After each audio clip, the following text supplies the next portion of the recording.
no le ha llevado más de una semana embalar todas las cajas. Su exmujer en un chalet de las afueras y él viéndose obligado a marcharse de su refugio, lo único que ha concebido hasta ahora como un hogar.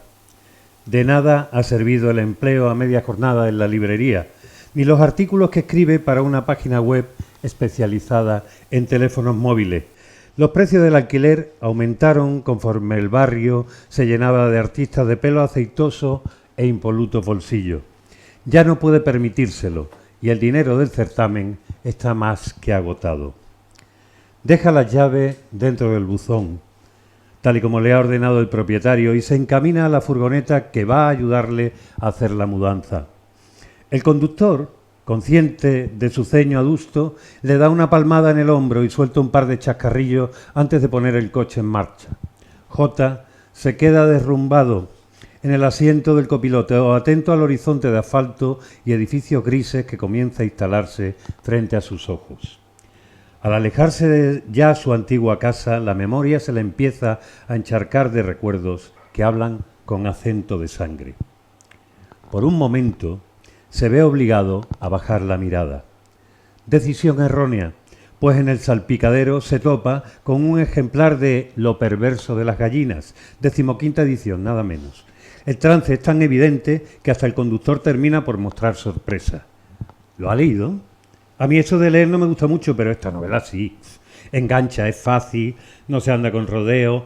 Intenté leer la primera parte, no sé qué, de unos mapaches, y fue imposible, un tostón, un verdadero ladrillo.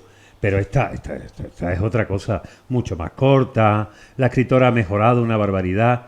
No me mira así, coja el libro y lea cualquier página. J agarra la novela con la punta de los dedos, como si la cubierta quemase o le diese miedo a recibir una descarga eléctrica, y empieza a escrutar un párrafo. Lo perverso de las gallinas, página 37. Estabas hasta el coño de tu marido. Menudo peso te has quitado, ya te lo decían tus padres y tus amigas, que es un tío muy raro, que tiene un montón de manías. Todavía no ha dado un palo al agua. Le gusta poco eso de trabajar. Claro, es que es un artista. ¿Para qué va a doblar la espalda? Toda la santa vida chupándote la sangre, aprovechándose de ti. ¿Cómo va a ser escritor si no saca un duro con lo que hace? Menos mal que lo has mandado a tomar por culo. ¿Se pueden poner palabrotas en un libro? Bah, que me lo corrijan si no. Para colmo, ganas tú el dinero y él decide cómo gastarlo. ¿Perdona? ¿Desde cuándo las cosas se hacen así? No sabes cómo has aguantado tantos años. Ahora que se las apañe, a ver si es capaz, que se muera de frío y de hambre. A partir de ya, todo lo que gane será tuyo y no lo vas a compartir con nadie, mejor sola que mal acompañada. Esto que acabamos de leer es un fragmento de uno de los 11 relatos, 11 relatos del libro Vidas de alquiler, de Quique Fernández. Aparentemente, y son 11 relatos, 11 capítulos, pero juntos conforman una novela, una historia, donde más que el protagonista, sí, el protagonista, el elemento que permanece en común a lo largo de todas las historias es un mismo piso. Un piso cutre, sin mayores características que la que tiene el cuarto de baño, está metido en la cocina. Tampoco eso es ninguna novedad, todo el mundo, o bastantes personas hemos tenido la experiencia esa del cuarto de baño en la cocina, y también la cama en la cocina y la cama en el cuarto de baño y todas esas cosas, y que de alguna manera le sirve a Quique Fernández, que es su autor, que es este señor que tengo aquí al lado, para construir su primer libro publicado. ¿Qué es lo importante, lo interesante de esta novela? Que bueno, la vamos a ir desgranando y le vamos a dar también paso a ustedes si quieren hablar de ella y hablar de Quique, al que yo acabo de conocer hace una hora. Y ¿qué es lo más importante? Lo más importante, sobre todo, en este libro es la estructura y es la intención que une a todos los relatos. Aunque hay una casa común que vas descubriendo a lo largo de los relatos que es común, que es la misma casa, a través de pequeñas pistas que él va dejando, pequeñas historias que a veces entrelazan los relatos, que no siguen un orden cronológico, a veces van para atrás, van para adelante, y es la casa la que está en el centro. A través de ahí vemos que todos los personajes como estos que le hemos leído, J, M, C, B, V, no tienen identidad, o sea, no nos permiten al lector identificarnos con ellos y con sus vidas, porque pasan por delante nuestra con la misma fugacidad y la misma intensidad con la que muchas veces nos encontramos con las personas. Este es el mundo en el que estamos viviendo. Aquí no apenas existen barrios. En algunos relatos se ve como de fondo, como la nostalgia de los personajes de algo que existió en algún tiempo. En el fondo nos está contando la historia del presente y posiblemente, en algunos casos, de un futuro que es más distópico que este presente. Estaba hablando antes con Quique, en qué medida las casas son esenciales y troncales en la historia de la literatura. Por supuesto, es conocidísimo dentro del género de terror y de fantasía. Sin casa encantada o llena de fantasmas, pues no existiría.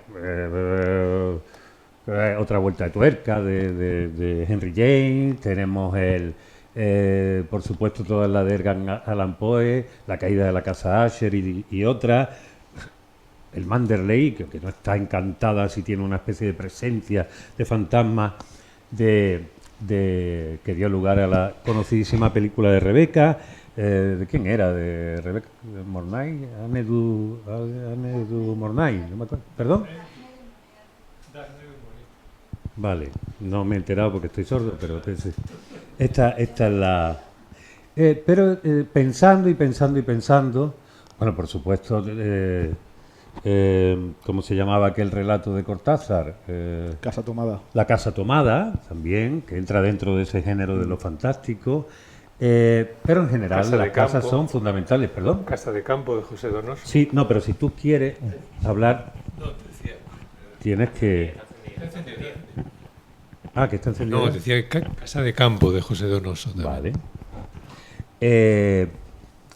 Pero yo estaba pensando decir, si algo me recuerda este libro, por el que pasan las vidas con intensidad, pero como he dicho, fugazmente, sin que te agarres a ellos, no son los protagonistas, nada más que temporalmente, es algunas obras de teatro, sobre todo, especialmente a los que hayáis sido, bueno, los que hayáis estudiado simplemente pues habréis tenido que leer La historia de una escalera de Antonio Buero Vallejo, donde todo se produce en el rellano, en una escalera. Pero curiosamente aquello donde también había paso del tiempo y se hablaba de las penurias de una clase social, de una sociedad que vivía en el silencio y teniendo que estar callado ante lo que había alrededor, que no se nombraba, pero estaba y pesaba demasiado.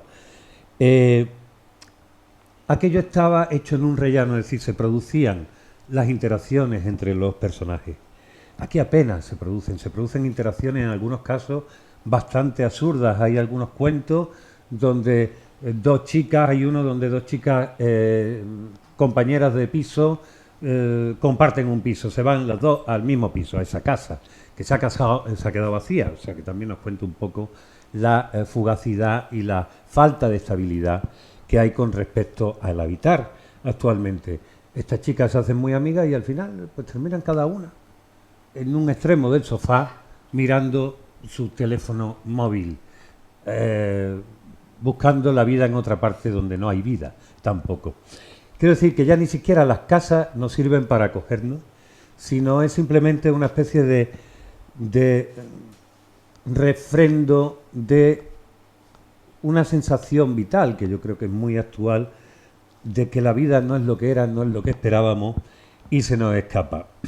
A mí me faltan 2 o 3 cuentos por leer y precisamente le preguntaba antes a Quique, y digo, ¿y todo esto está inspirado por la pandemia? Y dice, no, realmente yo todo esto lo escribí antes, ahora vamos a indagar eso, pero sí hay un último cuento que de alguna manera está inspirado.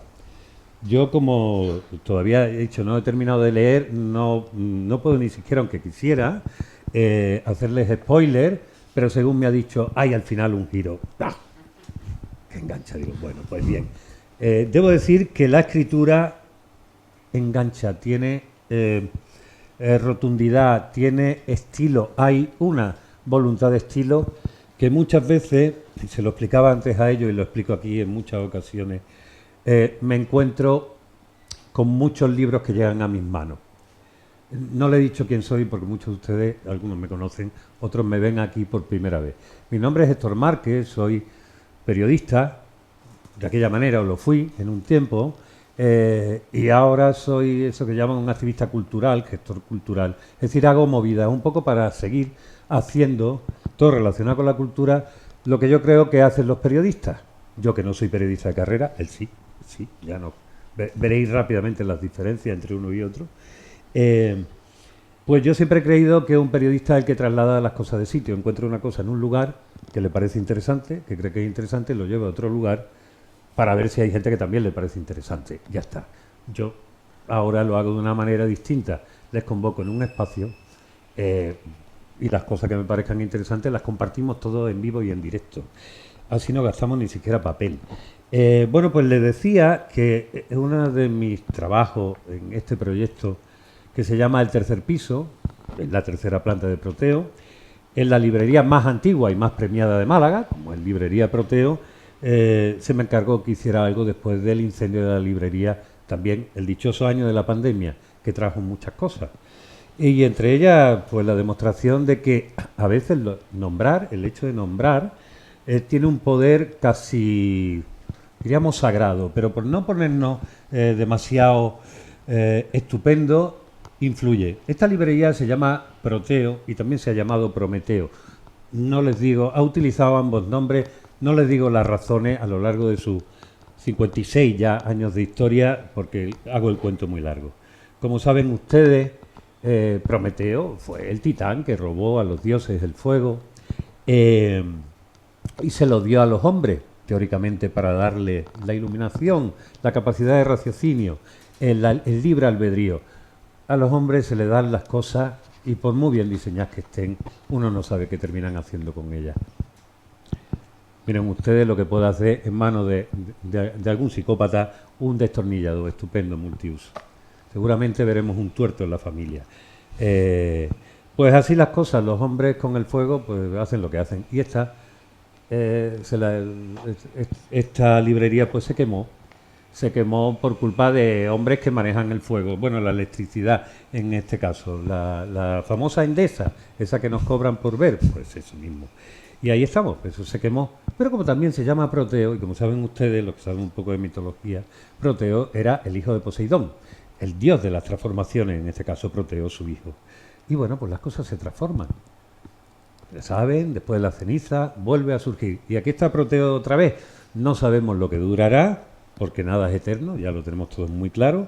Pero mientras tanto, lo que intentamos en este espacio es acogerle alrededor de uno de los sitios donde mejor se puede estar, que es una librería, el sitio donde hay montones de ventanas, unas mejores, otras peores, pero para que ustedes tengan la posibilidad de viajar en el tiempo, en el espacio, y descubrir quiénes son a través de la lectura. Y después, si se animan y han leído bastante, pues bueno, también tenemos una editorial y publicamos libros y la gente publica mucho y todo ese tipo de historias. Pero eso ya es otra historia.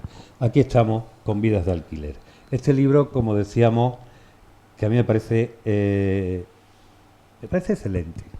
Digo excelente sabiendo que, bueno, ¿en comparación con qué? En comparación con la cantidad de libros que yo me leo al día y que digo, lo siento, no se puede, ya está ocupado el espacio, ¿no? En el mejor de los casos. Está muy bien esto de escribir. Yo creo que todo el mundo debe escribir, porque nos ayuda a ordenarnos. Somos básicamente animales narrativos. Pero publicar yo creo que deberíamos tener un poquito de más control. Entiendo lo que es, yo el primero, que vengo de ahí, la fascinación que significa ver tu nombre, el libro con las pastas, sentir que eres alguien que has conseguido algo, eso está claro. Pero estamos llenando de ruido. Estamos llenando de ruido los anaqueles. Se están publicando algunas cosas que impiden ver la obra que de verdad es memorable, la obra que te toca, la obra que viene después de muchas lecturas, la obra que tiene mucho tiempo de trabajo detrás. Hay personas que tardan 3 meses en hacer tu libro y dice, toma, aquí está. Dice, ¿pero lo has corregido? No, me salió de dentro. Pero todo lo que sale de dentro, por experiencia sabemos que no es para ponérselo a la gente por delante. Y no quiero hacer alusiones, salta, porque ustedes me entienden. Pues aquí, según me contaba aquí, que has tardado 5 años Sí. en hacer el libro. No, 5 años desde que lo empecé a escribir hasta que se ha publicado. Vale. Yo lo empecé a escribir en junio, julio de 2019. Escribí el primer relato. El último lo escribí en mayo de 2020. Luego tuve unos meses de corrección y demás. Vale. Y de hecho al principio no lo planteé como un libro. Yo escribí el primer relato, que es el primero que aparece en el libro además, que no siempre es así. Y lo escribí porque el piso en el que está ambientado el libro viví yo durante alrededor de 3 años, ¿no? Y me parecía que era un piso muy literario y que ahí dentro podían suceder historias. Bueno, escribí el primer relato que me llevó a lo mejor alrededor de un mes o así. Y lo dije, bueno, pues ¿por qué no escribo otro ambientado en el mismo piso? Lo escribí, lo corregí y tal, me gustó. ¿Por qué no hago otro? Así poco a poco fui viendo que tenía 5. Digo, hombre, ya que estamos y que tengo varias ideas por delante, voy a acabar construyendo un libro, ¿no? Que luego también cuando la gente lo lee me preguntan mucho por los personajes que se entrecruzan, las situaciones que ocurren, que empiezan en un relato y que se resuelven en otro. Bueno, eso está más planificado a posteriori. Pues muchas personas me dicen que realmente no es un libro de relatos, sino una especie de novela por los hilos sutiles que hay en las historias. Eso no estaba planteado desde el principio. Yo planteé escribir primero un relato, luego otro, y ya cuando tenía 4 o 5, que llegué a escribir 15, al final descarté algunos, porque son 11. Ahí dije, mira, pues me voy a lanzar a escribir un libro. O sea, que se hace camino al andar, como bien decía él. Sí, fue una cosa, en principio, improvisada. Luego, cuando vi que esto cogía peso, ya sí que empecé a hacer una planificación a posteriori, pero bueno, una planificación que me ayudó a ir buscando hilos entre unos relatos y otros y a construir esa especie de novela sutil que hay en el libro. Vamos a hablar un poco también, porque aquí hay mucha gente que te conoce, Sí. pero en Málaga no hay mucha gente que te conoce, porque tú ya llevas 15 años fuera de la ciudad. Te fuiste a estudiar periodismo Eso es. a Madrid, Sí. porque estudiaste exactamente qué que aquí no podías estudiar. Yo quería hacer un doble grado de periodismo y comunicación audiovisual, porque por un lado me gustaba la prensa, por otro también me gustaba el cine, entonces no tenía muy claro por dónde tirar. ¿Qué ocurría? Que este doble grado, en ese momento en España solo estaba en 2 sitios, que eran Sevilla y en Madrid. Dije, bueno, para irme con los sevillanos, que aquí en Málaga no nos caen demasiado bien, pues Pobrecito, pero me voy a Madrid, que creo que la gente quizás es un poco más simpática, ¿no? Y ahí me quedo. Oye, y ya que yo quería pensar también, tú como periodista, tú escribes sobre todo, eres periodista de periódicos, De digitales. de digitales, bueno, sí. Bueno, yo en O sea, papel he llegado a publicar hace años, cuando estaba de prácticas en El Mundo, me llegaron a sacar 2 o 3 artículos en papel, que ya es algo anacrónico. Ya luego todo lo que he publicado posteriormente ha sido en digital, claro. Pero Sí, eres sí. periodista escrito sobre todo, no eres Sí, periodista también de radio, de no, televisión. he estado en televisión también, pero la redacción, no, En no redacción, delante sí. de la cámara. Y he estado en radio también, hubo una época que grababa anuncios y tal, porque bueno, me gustaba utilizar la voz. Pero casi todo lo he desarrollado en prensa digital. Vale. ¿Eres como tanto un nómada de redacciones, ahora escribo aquí, múltiples colaboraciones, o tienes No, la no. mínima suerte de decir, no, yo trabajo bueno, con medios? tuve una época que sí. Vale. Es que como es un mercado de trabajo muy extraño y muy precario, Sí. vas saltando de un lado a otro, Claro. se te acaba una colaboración en un sitio, te vas a otro, luego te contratan en algún lado y luego te echan. Pasa un poco de todo, ¿no?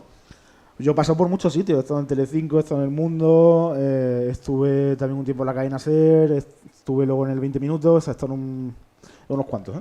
Y yo te preguntaba si te dedicabas, por el gusto por la escritura, te dedicabas a los temas de cultura, me dijiste no. Yo básicamente mi expertise es economía.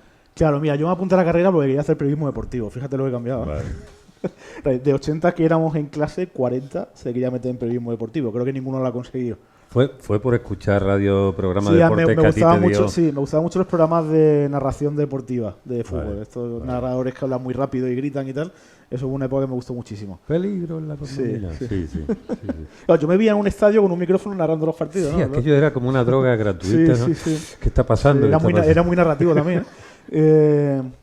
Luego vas cambiando de gustos y luego, claro, sales de la carrera o ya las propias prácticas y no es lo que tú quieras sino donde caes. Ya. Entonces, claro, a mí durante una época me hubiera gustado hacer periodismo político, que durante unos meses, un año lo hice. Y luego acabé sobre todo en economía, que es una cosa que no me había planteado ni de lejos, pero que luego le vas cogiendo el gusto, ¿no? Se aprende y tiene su historia. Me hubiera gustado más dedicarme al periodismo cultural quizás, ¿no? Pero también el periodismo cultural es un ámbito muy pequeño, muy cerrado. Consejo, no. Ya. No, Ya, o sea. no, es lo peor, es lo peor.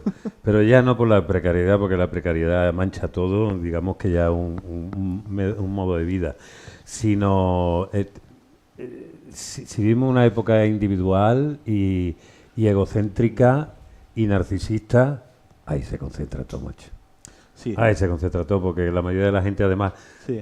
llevan todos un escritor dentro, un editor dentro, un gestor dentro, una historia dentro y se creen más importante la mayoría que el objeto del cual tienen que hablar. Sí, ¿no? de todas maneras esto cambia mucho. Lo mismo dentro de 10 años que está haciendo deporte, ¿sabes? Que no.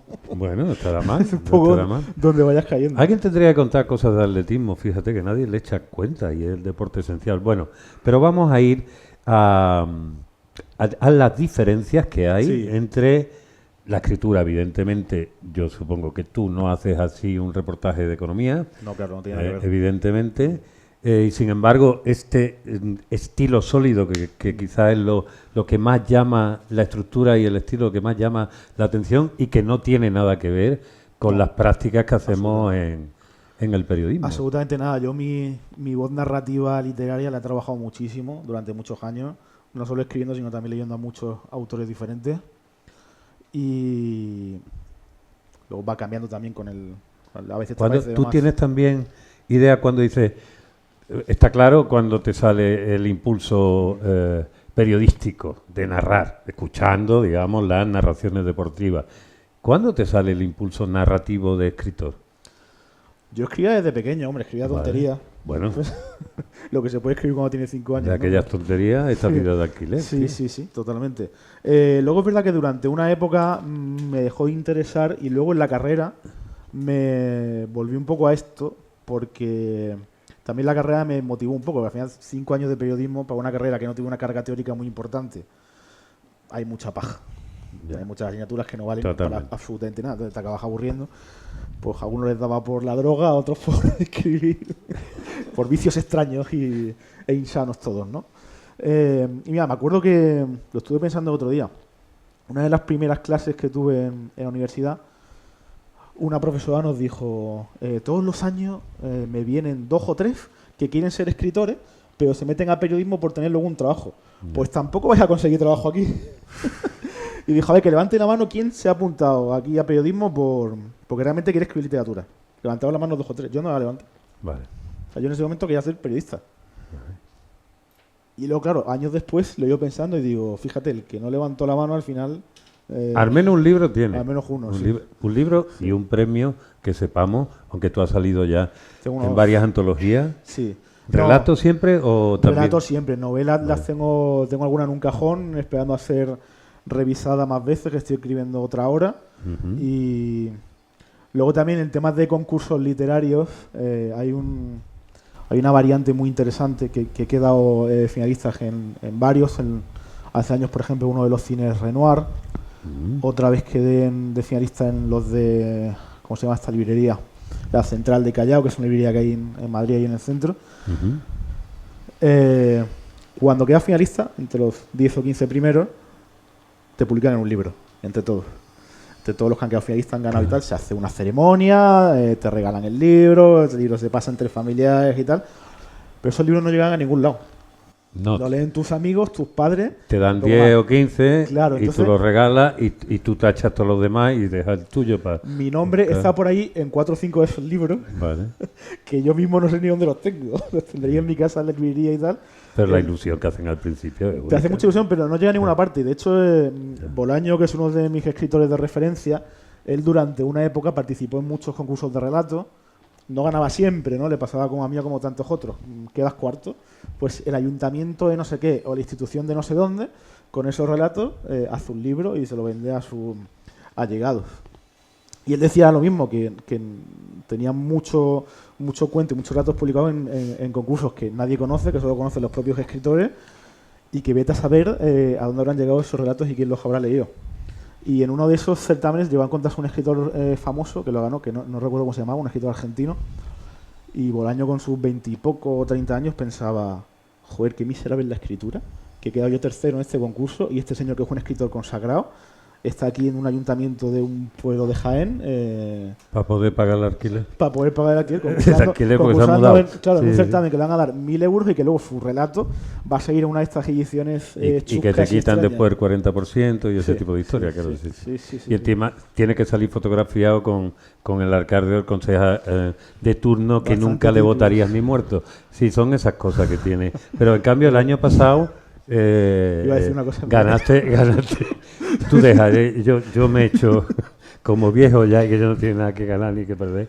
Yo me he hecho las cancelaciones, me las he hecho yo. No, yo todavía eres sí, joven. el año pasado en el concurso de relatos del Ayuntamiento de Málaga, Crea, tiene ¿no? El Málaga Crea, tienen una modalidad joven para escritores de entre 18 y 35 años. Vale. Entonces yo había participado en 2022 con un relato que me gustaba mucho, que quedé segundo. Yo, de hecho, pensaba que ese año iba a ganar, porque el jurado hizo como una valoración en directo de relatos finalistas y del que mejor habló fue el mío. Habló de puta madre tuya y dice, pero esta se la damos porque es nuestra amiga, claro. Ya. Ganó el autor que tenía una beca de la Fundación Antonio Gala, que es una fundación que me ha quitado más de un premio, entre ellos que la ha tenido de Sevilla. Que tengo ahí la espinita también. Cachis. Pero bueno. Cachis. Luego en 2024 lo he ganado con un relato que me gustaba menos que con el que de finalista. Bueno, cosas que uno tampoco, Sí, uno se tiene que gustar un poquito, ¿no? Sí. ¿Tú qué método tienes para decir esto va bien? ¿El método del pelillo de punta? Intuición. Intuición. Ya O sea, ya los miras con frialdad y distancia. Yo lo que pasa es que ahora escribiendo planifico mucho. Vale. Entonces yo, por ejemplo, antes de escribir una novela, llevo un año de planificación en el que ya conozco muy bien a todos los personajes, conozco muy bien la voz narrativa que voy a utilizar, conozco todos los nudos, conozco los puntos de giro. Luego siempre hay lugar a pequeñas improvisaciones, porque cuando te pones a escribir ves cosas que no funcionan o encuentras caminos que consideras mejores que los que tenías previamente planteados, ¿no? Y siempre que he dejado un lugar a la improvisación. Pero yo tengo muy claro lo que voy a hacer. Entonces ya rara vez me sorprendo a mí mismo, que también es un poco una putada. Bueno. Porque eso al principio mola mucho. Y dices, ¡guau! Pero ni qué siquiera genialidad me acabo de inventar. cuando lo ves publicado al cabo del tiempo, no Yo cuando estoy publicado en algún lado no me leo. ya no. No. Vale. No. Porque luego encuentras erratas o alguna frase que suene mal y tal y te tiras una semana sin dormir. No Vale, paso. Estoy hasta aquí. O sea, que tú eres más escritor detective, escritor CSI, del que tiene... Claro, yo empecé, es lo que dicen, hay escritores de mapa o de brújula, ¿no? Claro. Yo empecé siendo de los que improvisaban porque también escribía relatos y te da más pie a eso. Ahora necesito planificar muchísimo. También porque hago novela y no puedes hacer una novela sin planificación. Pues llegas a las 20-30 páginas y dices, ¿para dónde voy?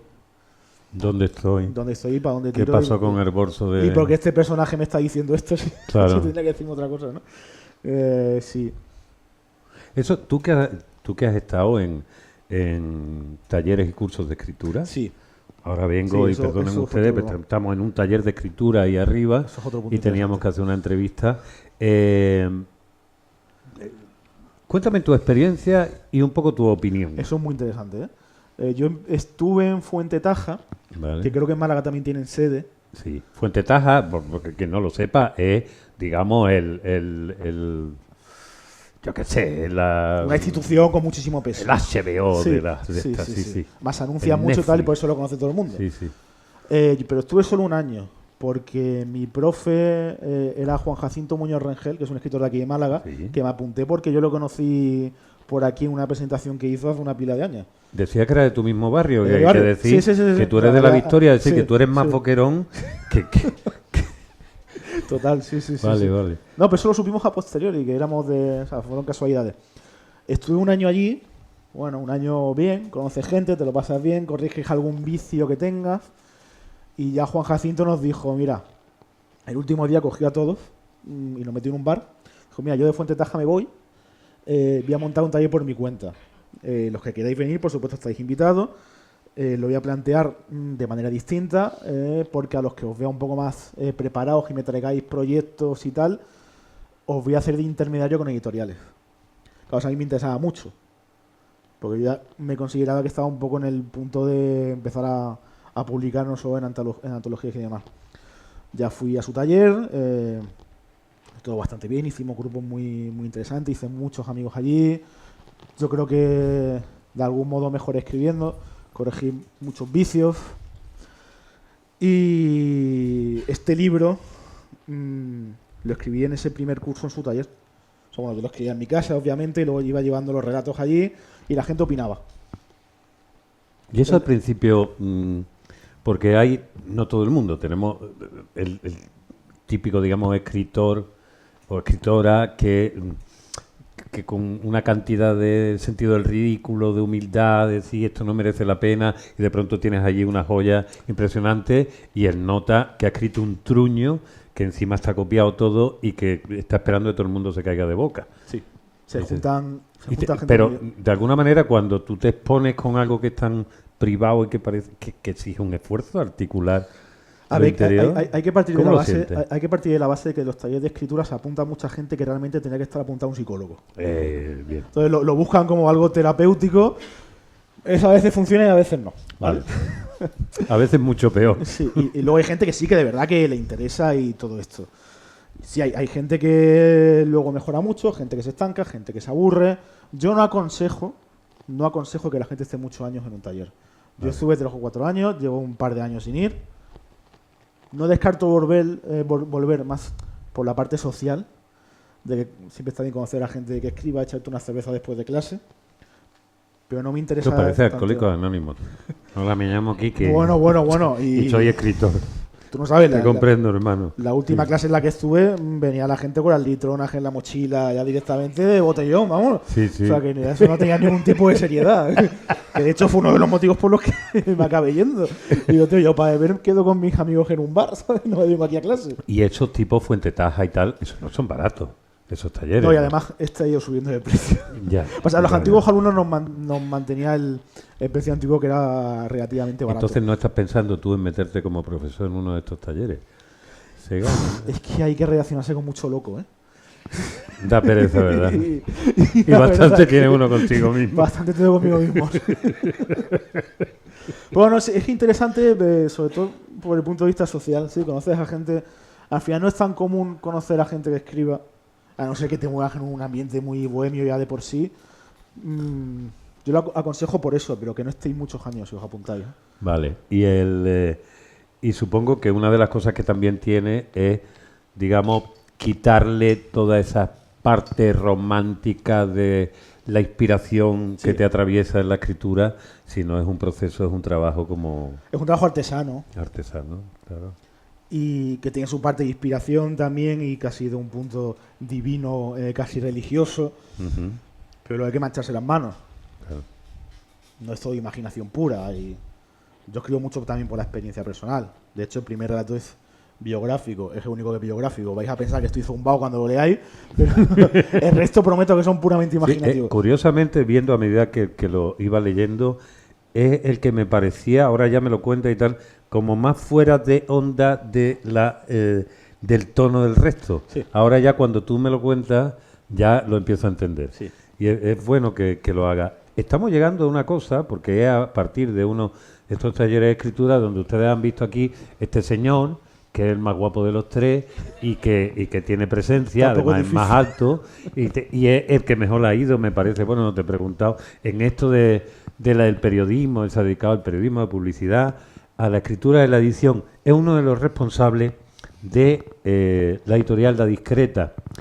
Y entonces también queríamos hablar de la editorial y un poquito, no le vamos a dejar mucho porque hoy venimos a hablar del libro de él. Aquí hay algunos ejemplares. Yo lo voy a recomendar, digamos, por acto de fe, porque no me ha dado tiempo a leerlo, en la realidad. Es buenísimo. Es buenísimo, lo dice él, vamos, que no tiene abuela, y es publicitario. Entonces, él es David Torrejón. Y bueno, cuéntanos un poco cómo se cruzan vuestras vidas para seguir con esta historia de vidas cruzadas, de vida de alquiler. Él pasa a convertirse en miembro de la escudería de La Discreta. Y me hablas un poquito de qué puñeta esto de La Discreta y por qué es una editorial tan diferente. Bueno, no me hagas preguntas difíciles, que me he levantado a las 5:30 y la neurona la tengo todavía catatónica. Pero bueno, a ver, La Discreta es un proyecto bastante singular. Ahora diríamos que es crowdfunding. Claro.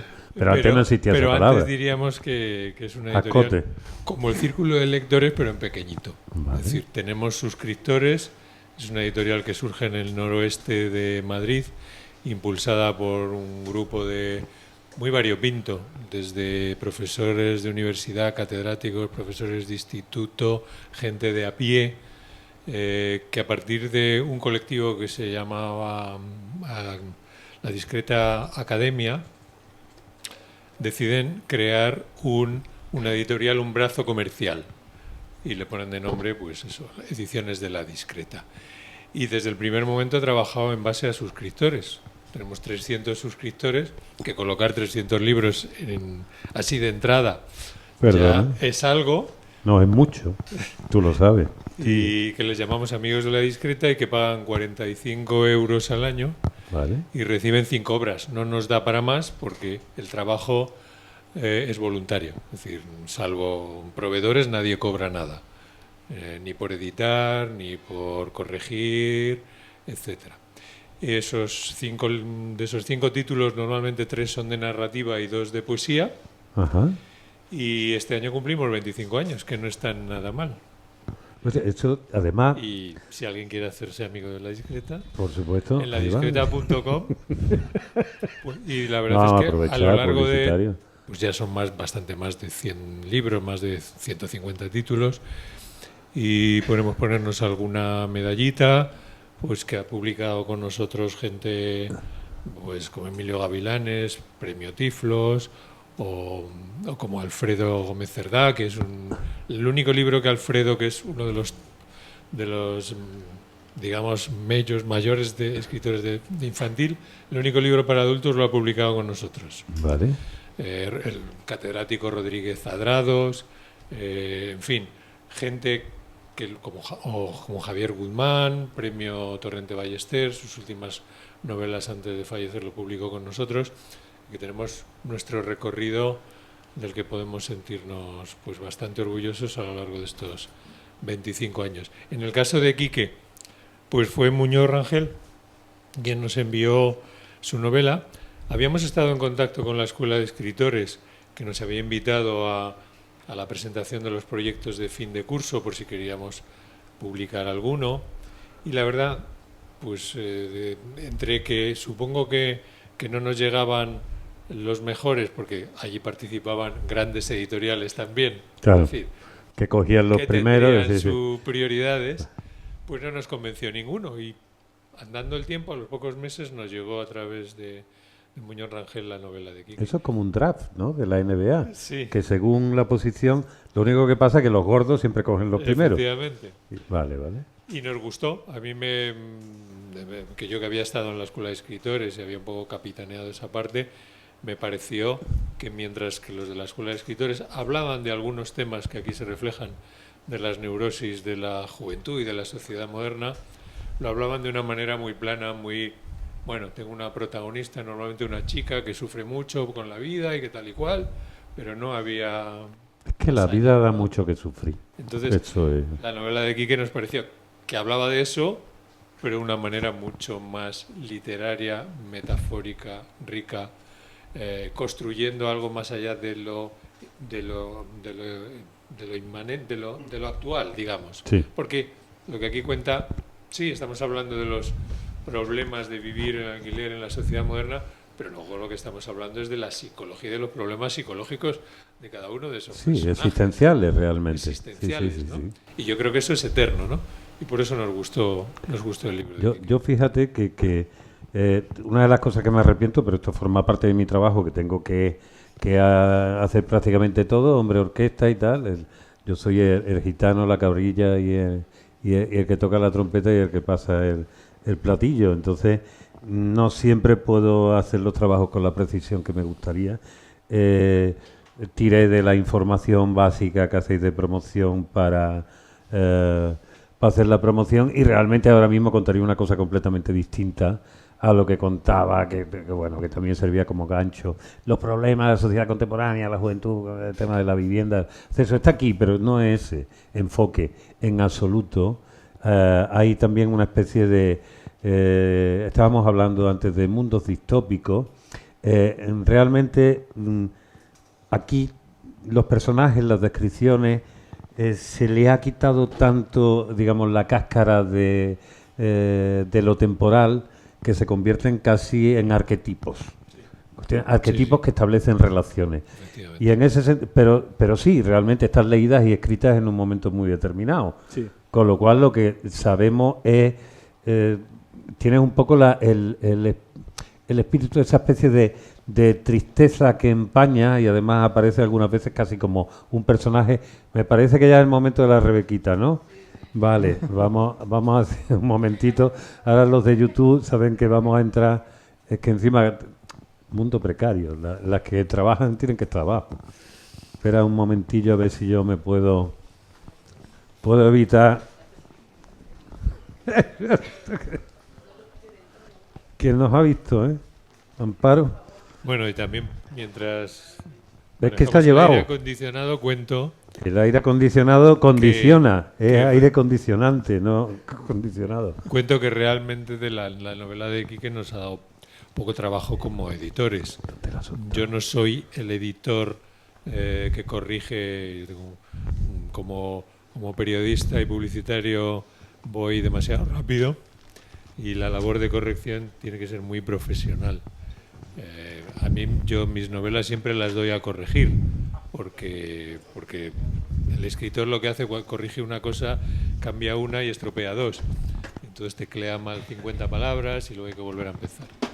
La novela de Quique estaba muy pulidita, creo que solamente te sugerimos algún cambio en alguno de los relatos, y bueno, una lectura profesional que hubo que hacer, que nos sacó muchísimas cosas, y realmente a entrar a imprenta. Y eso se agradece, porque realmente tenemos a veces algunas obras que están muy bien, pero que hay que echarles un trabajo tremendo. Y procurar que en ese trabajo no se entrometa el escritor, porque normalmente lo fastidia.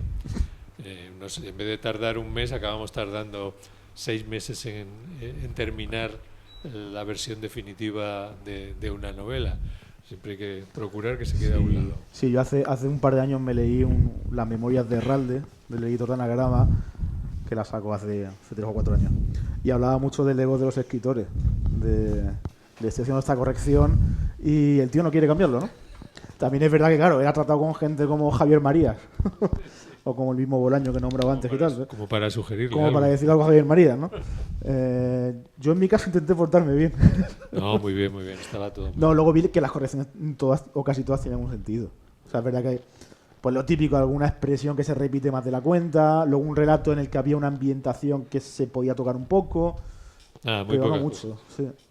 Pero hay una cosa que a mí sí me gustaría señalar, porque cuando llego aquí a Proteo vengo ante una circunstancia, soy cliente de Proteo y mi familia siempre se ha relacionado con los libros. Mis padres tenían una editorial de libros de texto y de idioma, bueno, trabajaban en ella, y yo desde niño tenía los libros alrededor de mi casa. Entonces venir a Proteo a intentar hacer algo por ello era como una cuestión de, sí, me tiro, aunque no sepa nadar, me tiro.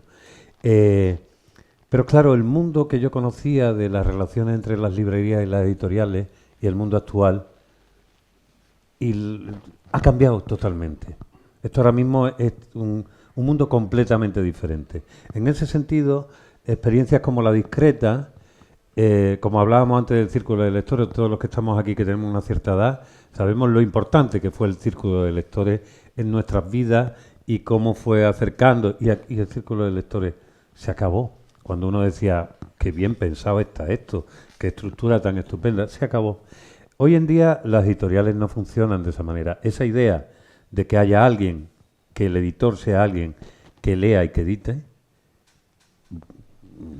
eso, perdonen, les quiero decir, eso sucede en un 5% de las ocasiones, siendo muy generoso. Incluso grandes editoriales como no voy a encender yo aquí la pira directamente para un segundo incendio, simplemente voy a decir, no voy a señalar, voy a decir que sucede, y sucede mucho. Entonces, el hecho de que exista una editorial que primero, ¿editáis cuántos libros al año? ¿5 o 6? 5 o 6, por ahí anda. Algo que es razonable, que os permite dentro de vuestros tiempos. ¿Cuántos sois dentro, digamos, del consejo? Digamos, el núcleo del consejo no seremos más de 8. Vale, no sé, pero que sois 8 personas que hacen cosas, por lo menos, ¿no? Sí, sí, leemos todos. Algunos que están, digamos, tienen más profesión en ese aspecto, editan. O sea, editan, me refiero, corrigen y llevan al pie de la letra el texto. Luego hay un responsable de edición, que en este caso he sido yo, que se ocupa también de coordinar proveedores, de buscar la portada, en fin, de coordinar a todo el equipo que trabaja en eso. Pero bueno, así es un poco desorganizado y caótico, pero funciona, de momento funciona. Yo creo que si vieras lo que hay alrededor y vivieras, te darías cuenta que es lo desorganizado y caótico.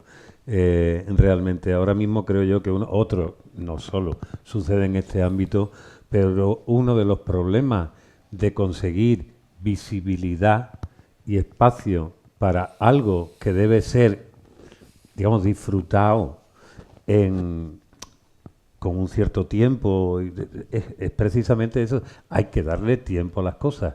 Si uno vende libros como si estuviera en un botellón o en el desorden final de una fiesta de pueblo donde está todo el mundo borracho, convendremos que no es el mejor momento para que nadie pueda advertir, disfrutar de la lectura de un libro. Claro, pues que, a ver, la industria de la edición, que tiene un marketing muy particular. Yo me he dedicado, bueno, la mitad de mi vida al periodismo y la mitad a la publicidad y el marketing. Y había una cosa que yo entendí de repente cuando me lo dijo alguien. La base de este negocio es ocupar estantería. Claro. Si no ocupas tu estantería, la va a ocupar otro. Entonces tú ocupas estantería, edita mucho, luego ya habrá de esos 50 libros al año que edites 2 que funcionen, con eso te pagas el resto, pero te sirven para tapar el hueco que va a ocupar, que podría ocupar otro. Y digo, caramba, qué curioso es esto, ¿no? Y a partir de eso, pues tenemos 90.000 títulos que se publican al año, de los cuales... ya va por 98.000. Sí, pues 98.000, de los cuales 40, 50 son de narrativa, que es un disparate completo. Sí, vamos, todo es un disparate. O sea, estamos en la antología del disparate. Yo digo una cosa que agradezco bastante de haber publicado con ellos, es que yo conozco a gente que ha publicado en editoriales tipo Penguin y demás, ¿no? Que dicen, no, es que mi libro lo han arrojado al mercado, ¿no? O sea, lo han tirado. Y ya no me han hecho ni caso. No, totalmente. Yo esto desde que me dijeron hace ya un año que me publicaban hasta hoy, ha habido un trabajo artesano. Y le han hecho caso a mi libro y me han tenido en cuenta en todo momento del proceso. O sea, hemos trabajado juntos realmente. Sí. No, a ver, tenemos las armas que tenemos desde el punto de vista de la comercialización, pero bueno, como decíamos antes, de salida son 300 ejemplares. Que no está mal. No solo eso, sino que encima en esa monitorización de lo que es posible y es relevante, sin ninguna duda, lo que no cabe ninguna duda es que allá donde llega va a ser un espacio elegido, vaya a cuidar a lo que podéis llegar, porque realmente claro, esa especie de locura aeroespacial que se está montando, lo único que trae es ruido e incapacidad de distinguir en las voces de los ecos, con lo cual sí, ocuparás mucha estantería.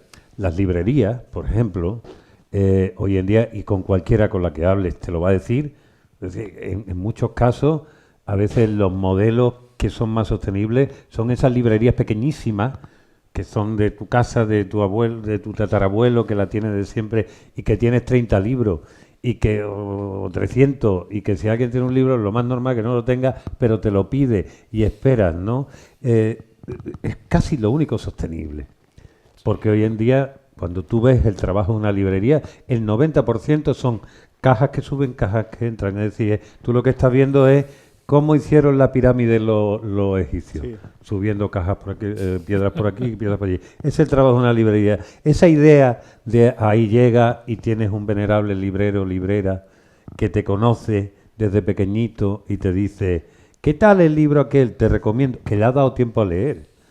Yo creo que ahora mismo hay pocos libreros que lean porque es que llegan a su casa y queman el libro. Es Por la imposible. noche me voy a hacer un Fahrenheit porque no puedo más. Es imposible. Y mucha gente, pues escritores que no saben cómo va esto, que empiezan y te dicen, es que no está mi libro en la librería. Digo, pero hombre de Dios, mujer de Dios, ¿cómo va a estar tu libro en la librería si cada año se editan 100.000 ejemplares, 100.000 títulos distintos, sin contar autoedición? ¿Tú te imaginas una librería que los tuviera todos? Es imposible. Borges, con todo ese tipo de invenciones de librerías imposibles, anticipó, creo yo, también el presente con esa historia, pero no sabía que iba a ser tan loco. Hay un personaje que ahora, digo como personaje, como arquetipo, que a mí me hace mucha gracia, como aquí tenemos también una editorial, Ediciones del Genal, y hay mucha gente que publica, tiene el autor o autora que pasa para ver dónde está su libro. A lo mejor ha escrito el libro hace 12 años, ¿vale? Ya está. Y ya lo regaló, y ya lo vendió, y ahí está, y pum, pum. Pero busca dónde está su libro, y hace así. Se va para abajo, y sin que nadie lo vea, lo pone. Después siempre hay un librero o librera que dice, ya está aquí otra vez. Bueno, pues esto sucede. ¿Cómo consigue un escritor, al fin y al cabo un artista, al fin y al cabo alguien que está ofreciendo algo que le ha salido de la entraña y que necesita la visibilidad? Es decir, tú hay una parte donde te queda a gusto que dice cuando lo terminas, pero eso no termina hasta que los demás te reconocen. Efectivamente, el proceso acaba cuando la gente te lee. Claro. Que eso es la espina que se tiene muchas veces cuando no publicas. Que no es por ego, sino porque no he terminado el proceso. Claro. Luego también hay cosas que a lo mejor escribes y que prefieres que se queden para ti y ya está. Vale. Pero el proceso se acaba cuando hay un lector. Porque es el que dialoga con el libro y de algún modo estás dialogando contigo sin la necesidad de hablar.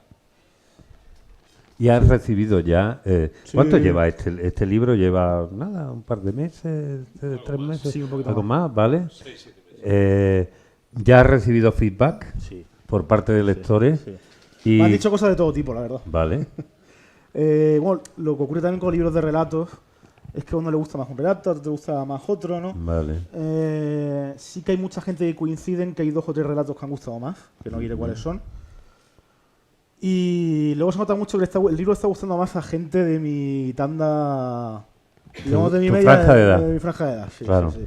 De 20 y pico a 40 años. Bueno, hay experiencias compartidas generacionalmente. No, está claro. Y hay también quiero decir que le metes mano a muchos ámbitos y muchos momentos de la vida. ¿Sí, David? No, pero me gustaría decir que eso no retraiga de lectores de más edad, Sí. como por ejemplo yo, porque Oye. por un lado te descubre cosas que son ajenas a lo que fue tu juventud y que es propia de la juventud de ahora. Sí. Y te das cuenta de muchas cosas De mucho que nos parecemos, explican exactamente, cosas sí. que ocurren y que luego ves reflejados en las noticias y dices, ¿y cómo esto puede pasar? Pues aquí en el libro puedes encontrar alguna explicación, ¿no? No, y ahí además yo creo que la única manera de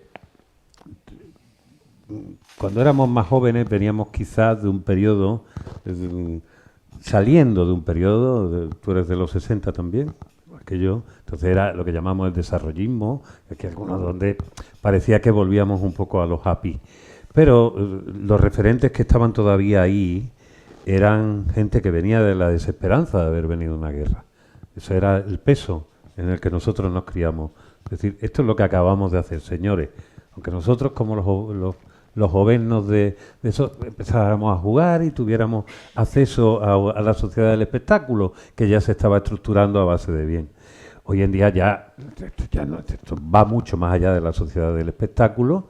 Esto estamos viviendo en Disneylandia totalmente y encima ya sabemos que Disneylandia básicamente le hemos visto las vueltas y es una prisión de la que no se puede salir. Entonces, para hablar y para levantar un poco de conciencia sin que esta conciencia te abrume, que es algo que nos está sucediendo ahora. Si, señores, el planeta se acaba, ¿yo qué voy a hacer? Eso, mire ustedes Gaza, todo básicamente te abruma cuando ves la realidad. Yo creo que la única manera es llevarlo a una cosa que esté a tu alcance, que sea muy cotidiana y que te permita simplemente identificarte con la deshumanización en la que todos estamos viviendo. Porque no se salva a nadie, porque estamos todos en esto. Y yo creo que este libro lo logra. Y tiene además algunos momentos donde tienes una cierta sensación de desasosiego, intentas apartarte, y otros te sobrecogen enormemente por la simpleza con la cual, muy elaborada también, te está identificando algo que te va a pillar o que está muy cerca, incluso que todavía no te ha cogido, pero va a estar. Me refiero, hay un relato, por no decir mucho más, hay un relato que es el único que está puesto un poco más en el futuro, donde esa casa se convierte en una especie de residencia de ancianos, que no es ni residencia de ancianos, simplemente están ellos allí. Y es de las cosas más desasosegantes que he visto. Como también hay otro relato que se habla de una pareja que está esperando que lucha por saber si va a tener un hijo. Y es también emocionante en personajes a los cuales no puedes terminar de abrazar, porque no tienen nombre, como decía. Son X, Y, Z, V, J. No hay esa posibilidad de abrazarlo. Sin embargo, eres tú, o eres tú también, o hay alguien que está ahí. Y yo creo que en esa deshumanización es donde consigue más identificación. Todos esos personajes abstractos somos nosotros, o podemos ser nosotros, y pertenecemos. Y eso es lo que me parece más interesante. Sí, dime, David. No, sigue, acaba. No, acaba. No, ya está. No, quería decir que en el mundo del relato, claro, del relato corto, el final es muy importante. Sí. Siempre. Y cuando uno empieza los relatos de Quique, dice, bueno, esto va a acabar así. Dice, no, esto acaba de esta manera porque ya se ve venir. No, nunca. Siempre te sorprende el final de cada relato y te hace pensar. Y eso está muy bien, yo creo que es uno de sus valores importantes. Oye, pero la idea de convertirlo esto, es verdad que el proceso, tú eres honesto diciendo, esto vienen como cuentos, que después se van articulando, pero realmente en la lectura hay un momento, o sea, a los 4 o 5 ya dices, esto es una novela, primo, no me engañes. ¿Vale? Y curiosamente vivimos en un país donde lo corto tiene muy mala prensa en general. No tiene valoración, ni el corto cinematográfico, ni el relato. Las cosas tienen que ser muy abundantes. Y como aquí sabemos eso, el campero tiene que ser doble y salirse la bayonesa por los lados. Esto es lo malagueño. Entonces ya es la Comic-Con. La Comic-Con, sí. La hostia, la gente muriendo en la esquina.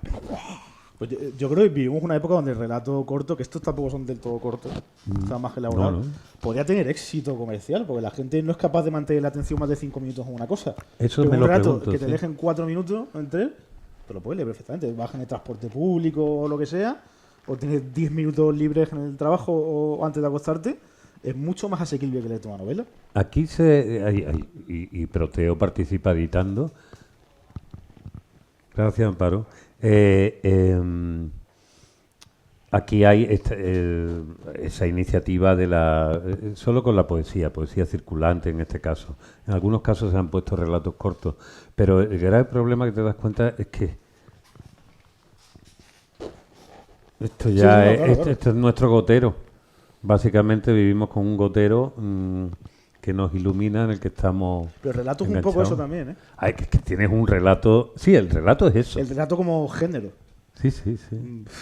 A ver, obviamente tiene más profundidad que un vídeo de TikTok. O debería. Pero tiene esa rapidez. Y ese chute de dopamina rápido. Más que una novela. Una novela, como lector, tienes que trabajar también. Y aquí no. Sí, yo estoy de acuerdo contigo, pero. No, claro. Tiene que venir ya con el móvil. No, ya te- es las- decir, te regalamos el móvil y lo lees aquí. No, claro. El libro está para que tú lo pongas en el mueble de Ikea. Las como editoriales es antes que no se hacía. apuestan por los relatos generalmente en España. Hay una que es Páginas de Espuma, por ejemplo, que solo publica Páginas relatos, de Espuma, pero es la está muy única que bien. se ha diferenciado muchísimo por eso. Ya está.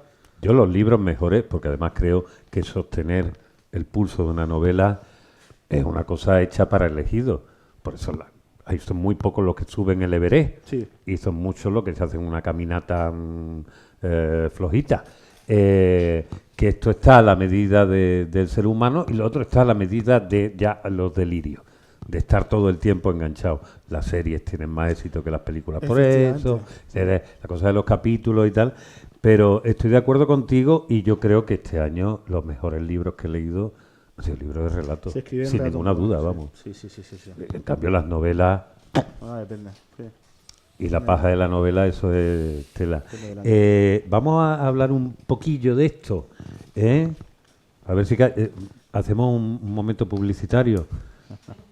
Aquí vivimos de la venta del libro, ¿eh?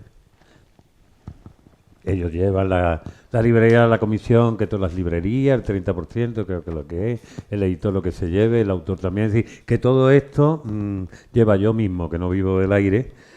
Bueno, yo no vivo de la venta del libro, eso también se los digo. Memoria del descampado, David, que son tus cuentos, los cuentos del editor. ¿Esto de qué va? Bueno, intento resumirlo. La idea es una persona, un hombre que ha tenido un grave accidente y, entre otras cosas, le hacen un trasplante de corazón. Ha perdido la memoria en ese mismo accidente, tiene amnesia y cada noche sueña con un niño que se mueve en un descampado de una gran ciudad y que está teniendo sus experiencias infantiles allí. A veces va para adelante, a veces va para atrás la memoria de ese niño y este hombre pues no sabe muy bien, o al final se descubre, ¿no?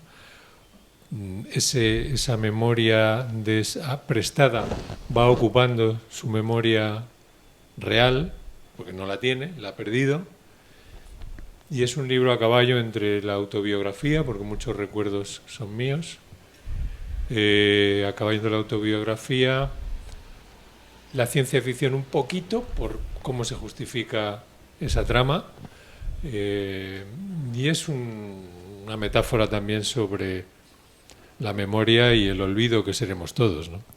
Y yo como escritor ya maduro, dándole la alternativa a Quique, pues ya estoy en este punto, ¿no? Espero que él tenga más suerte que yo. Dice, para terminar, el hilo conductor es un personaje que es la niña gata. La niña gata que es la que va guiando al chaval a lo largo de sus experiencias y de sus anécdotas vitales de infancia, ¿no?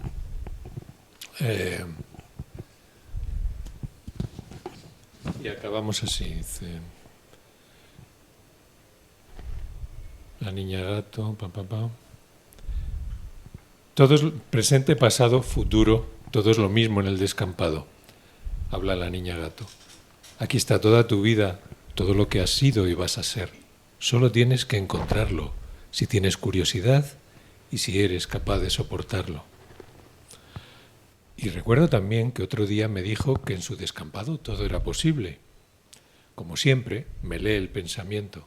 Claro, en mi descampado todo es posible. Todo tiene un final, hasta mi descampado.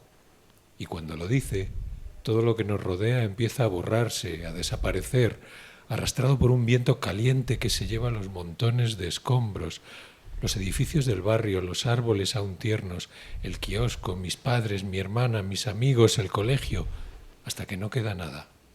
Estoy tranquilo, sin embargo, no sé por qué. Siento que al lado de la niña gato estoy protegido. Miro directamente a sus ojos amarillos, que hoy transparentan un fondo azul de tristeza. Cuando ya no queda nada, de repente Hay un retumbar enorme, como un terremoto, como una avalancha de nieve en el Everest, que pasara al lado de Edmund Hillary y el Sherpa Tenzin, colgados de una pared vertical, en su intento de conquistar la cima del mundo. Y todo el espacio se llena de cosas, calles, casas, personas, tiendas desconocidas que nos rodean. Enrique ha recuperado su memoria. Tu descampado, nuestro descampado, y todo lo que has soñado contigo ya es solo un conjunto de recuerdos extraños en medio de todos los suyos. No sé muy bien qué quiere decir exactamente la niña gato, pero hay una idea que se abre a paso entre sus palabras, su mirada triste y el viento. También me dijo que un día sabría quién era, sin necesidad de preguntar. ¿Estoy muerto, como mi abuela, como Aristóteles? Dame la mano, me responde. Aún tengo el pájaro entre las mías. Las abro. El animal está vivo, curado, me mira unos segundos, luego aletea como para probar su nueva vida y sale volando hasta perderse por esas calles extrañas. Le doy la mano a la niña gato. La siento suave, reconfortante. Es un spoiler, porque he leído el final. Sí, vamos. Tú serás publicista, tío, pero para ti mismo acabas de hacer... Ya leí el final, el nota. Pues lo importante es el viaje, nunca el final, Exactamente. No se entiende sino con el principio. Bueno, me gustaría también daros la palabra, si queréis algunos conocéis aquí, que supongo que están tus padres incluso aquí, ¿no? Sí, están por ahí. Sí. Están por aquí. Vamos, no sé si... No se han sentado juntos porque se llevan mal. Ah, sí. Como suele suceder en tus cuentos. A ver, si alguien quiere decir algo, preguntarle algo a Quique. ¿No? Añadir algo. Son tímidos. Es que hemos apabullado, creo, un poco aquí. Sí. Bueno, yo quería, Quique, sobre todo, que dijeras algo que veas que se ha escapado, que serán muchas cosas, con toda la conversación que hemos tenido, porque sí hay algo que no te he dicho, que no te he preguntado, es decir, sabemos cómo lo has hecho, por qué Sí. y tal, pero ¿qué expectativas hay en ti, en tu corazón, si la hay? Con este libro en general. Con este libro en general. Bueno, yo realmente lo que quiero es seguir disfrutando de lo que escribo, porque al final es una cosa que hago porque me remueve por dentro, porque lo necesito. Si consigo llegar a lectores, genial. Si no, pues lo seguiré haciendo simplemente porque es una necesidad que tengo. Ya está. No. Y me gustaría decir que como editor la expectativa que tenemos es que triunfe, y si triunfa con otras editoriales estaremos encantados, porque esa es nuestra labor. Me acordaba antes, te quería preguntar si no era, durante mucho tiempo que me estuve dedicando también a la divulgación de la música, recuerdo una discográfica independiente de Subterfuge Records, que decía, nosotros es que éramos los que sacábamos a Dover y enseguida después te lo fichaban los otros, lo que sacaba a Marlango y te lo fichaban los otros, y esa era tu labor, porque sabías que ya a partir de determinado momento no podía, pero bueno, por lo menos decían, yo empecé contigo, y después mucha gente normalmente van y te dicen, debería haberme quedado contigo, cuando hacen todo ese proceso en el que teóricamente ganan un cierto dinero pero pierden mucho sentido. Yo quería despedirme leyendo una cosa, porque volvamos a la casa, al origen de todo. La casa fundamental. También decíamos que este libro, que habla de las memorias, que está del personaje, que más o menos va recuperando en sueños. En sueños recordaba, los que hayáis soñado, que siempre hay casas, ¿no? Esas casas que aparecen, que son extrañas. Ya sabéis, a poco que tengáis un poquito de conocimiento sobre las teorías oníricas, interpretación de los sueños, el subconsciente, tal, aunque cada uno es su propio intérprete, digamos, pero la casa suele simbolizar al yo, ¿vale? Por eso hay veces que está en ruina, hay veces que se cae todo, hay veces que parece resplandeciente, hay veces que no hay ventanas, hay veces que se caen las puertas, todo eso tiene mucho que ver con la explicación. Por eso la casa es tan importante en la historia de nuestras narraciones, porque es troncal, esencial. Los cuentos, Ya sabemos las casas, casas encantadas, las casas de donde no se puede salir. Todo eso habla de nosotros mismos. Y yo quería leer un texto de un poema muy famoso de uno de los grandes poetas españoles del siglo XX. Si no he tenido la cagada... No la he tenido. El inicio de un poema